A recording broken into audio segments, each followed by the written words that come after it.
Hi everyone, welcome to Dental Exam Guide, and today's video is on first chapter in Dental Anatomy, Introduction to Dental Anatomy. As per Wheeler's, dental anatomy is defined as the study of development, morphology, function and identity of each of the teeth in the human dentition, as well as the way in which each teeth relate in shape, form, structure, color and function to the other teeth in the same dental arch and to the teeth in the opposing arch. Term morphology means the external appearance. Tooth morphology is the external features of a tooth like size, shape, structure, color, etc. What is the importance of dental anatomy?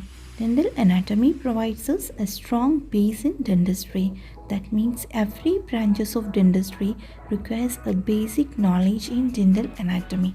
We will also get the knowledge of normal development, morphology, functions and everything about a tooth, which in turn will help us in detecting the abnormalities and in treatment planning. This knowledge will also help us to find out the reasons behind the abnormalities and to take any preventive measures if it can be prevented. Now I am going to discuss in brief about the most important bones for dentist, maxilla or upper jaw and mandible or lower jaw. Skeleton of the head is called as skull. Skull can be mainly divided into two parts. The first part is the calvaria or the brain box inside which our brain rests.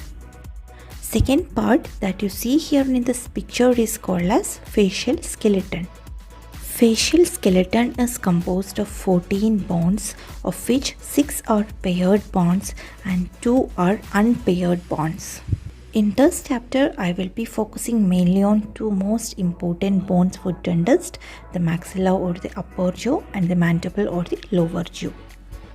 Maxilla is a paired bone and it is joined by an intermaxillary suture. Maxilla is a fixed bone and it is the second largest bone of the face. Lower border of the maxillary bone is called as alveolar border of maxilla. And this alveolar border have socket-shaped structures that face downwards called alveolar socket or alveolar bone, inside which our upper teeth roots are inserted. So the upper teeth are also called as maxillary teeth. This alveolar bone is resorbed when a tooth is lost. Next important bone is the mandible, which is the largest, strongest and the lowest bone of the face. It is a single bone. Due to its lowest location and unpaired nature, it is the most commonly fractured bone in facial fractures. And unlike maxilla, mandible is a mobile bone. There are few muscles called muscles of mastication, which helps in the mastication or the chewing of the food, and all these muscles are attached to the mandible, which in turn will help in the movement of mandible. Mandible is also having alveolar sockets or alveolar process at its lower border. Lower teeth roots are inserted inside this alveolar sockets, so lower teeth are also called as mandibular teeth. Before moving to the next topic, you must know what is root and crown. Root is a portion of a tooth that is inserted inside the alveolar socket, and crown is the visible portion of a tooth inside the oral cavity. Next topic is types of tooth attachments to the jawbone.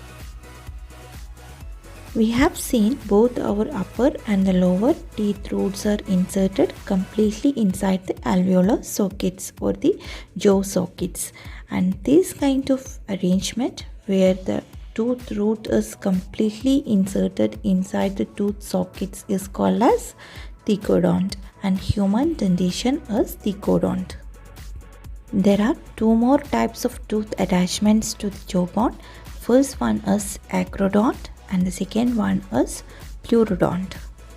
Both these are primitive type of attachments. All the three types of attachments are an adaptation to their food habits. In Acrodon, teeth are firmly attached to the crest of the jaw bones by connective tissue. It is a characteristic of bony fish and it provides a strong biting force for them. In Pleurodon condition, cheek-facing surface of a tooth is fused to the inner surface of the jawbone. This type of attachment is most commonly seen in reptiles of the order Squamata or scaled reptiles like snake. In Techodon condition, the tooth root is not directly attached to the jawbone or it is not directly fused or ankylosed to the jawbone. It is attached through a membrane called periodontal membrane or periodontal ligament. And this fibers allows the minimal movement of the tooth inside the socket. And this type of joint where a fibrous joint binds the teeth to the bonding socket is called as gomphosis. Compared to other joints, movement will be minimal in this case, but considerable movement can be achieved by continuous pressure application over a period of time, and this is the knowledge that is made use by the orthodontist in the movement of teeth.